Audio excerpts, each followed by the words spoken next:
Or for example, ito yung Cartesian plane natin. So, hopefully, tama yung straight siya.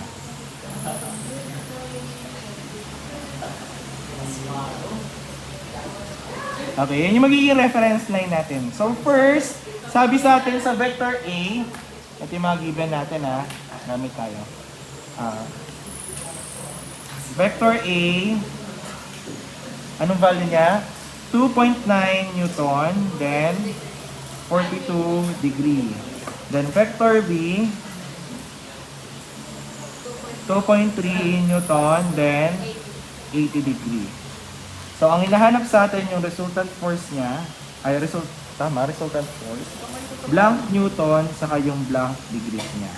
Okay, so gamit muna tayo na itong brown. Unahin muna natin gawin yung reference angle niya. Kung mapapansin nyo, hindi siya baliktad. Ang una niya titignan yung black. Nakita niyo yan? 0, 10, 20, 30, 40. So, 42, hanap tayo ng 42. Saan ang 42? 40, 1, 2. Banda dito yung 42. Nakita yon? 40, tapos 2. Nakita niyo ba yon? Ito, sinulat ko 42. Oh. So, dyan yung magiging reference natin pag ganyan. Pero ang sabi sa atin, 2.9 lang. So, angle mo lang siya ng 2.9 pag ganyan. So, 29, lagay mo lang pag ganyan. Ayan. Ayan yung 2.9. Ito yung vector A. Tapos ito yung 42 degrees. Okay? Ano to? Vector A, 2.9 Newton. Next! So, from the end ng vector A, dun tayo maggagawa ng susunod nating Cartesian plane. Bakit doon? Kasi dun tayo magkakaroon ng next reference line para sa 80 degrees. Diba? 80 degrees yung next given natin. Ayan. 2.3 naman. So, 80 degrees. Nasa ng 80 degrees? Ito, 80 degrees. Pag ganyan. So, ito yung reference line natin pag ganyan. So, hanapin natin yung ilan ulit? 2.3. Medyo steep siya kasi pa 19 ha. 2.3. So, 23.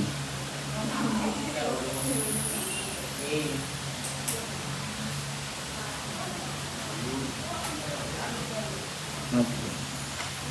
Vector B, 2.3 Newton, then 80 degrees from that. Ganyan siya. Nasusundan? Yes. Ha? 80 degrees. 0, 10, 20, 30, 40, 50, 60, 70, 80. Ayun yung 80. Mag-point ka doon. Katapat naman niya. Dapat yung origin ha, tapat na tapat sa kanya. Ito yung 0 ng origin ha. Nakita niyo yan? Okay? Next, after that, ang resulting natin, head to tail. Ito yung head. Dalhin mo kay tail. Siyempre, sukatin mo na. Ito yung head. Papunta kay tail. Pag ganyan. Kung gano'n lang kahaba, sa rin din yung angle. Oo. Gano'n kahaba? Oh, sorry.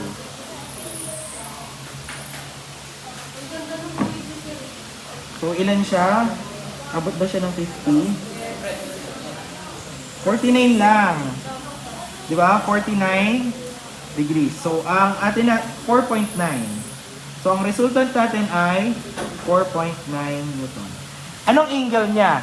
Eh, di tapat mo to. Punta ka sa reference angle. Saan siya tumama? 60. 60 ba?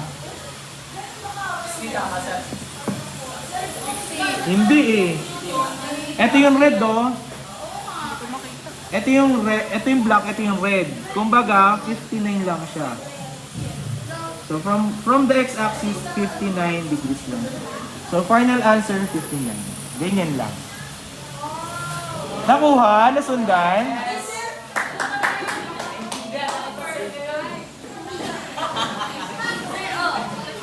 Nakuha yung example natin? Any question?